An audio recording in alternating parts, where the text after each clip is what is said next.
Hello, my name is Ana Maria, and first of all, thanks for watching this video. And second, well, in this video, I like to talk about the fears and phobias I had as a child.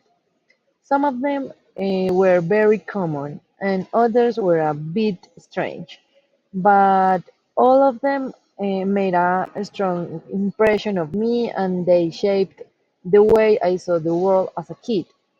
Let me tell you like three or four of them that I have.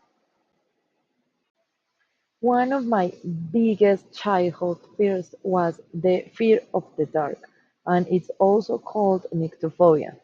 When I was a child, I used to imagine witches under my bed or shadows moving in the corner. And in sometimes I used to imagine monster hiding under my bed too. I was absolutely terrified of turning off the lights. As a result of that, I always asked my parents to leave the door open or to keep a small nightlight on. Consequently, or the consequence of that, was that I never liked sleeping alone in my room.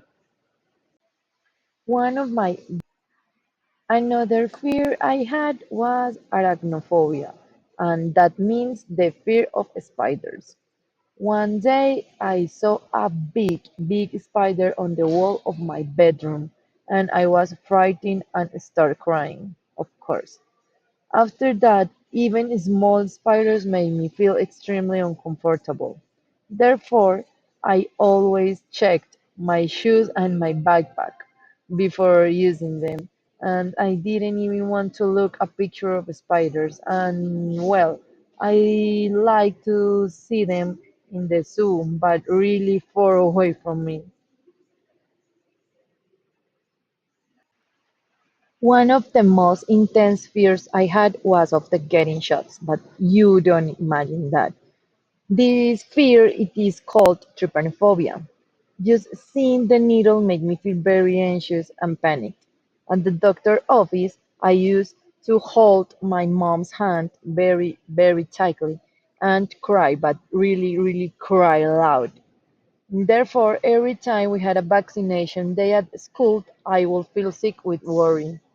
As a result, I always asked the nurse if it was going to hurt, even if I knew the answer, and I knew the answer was it was going to hurt.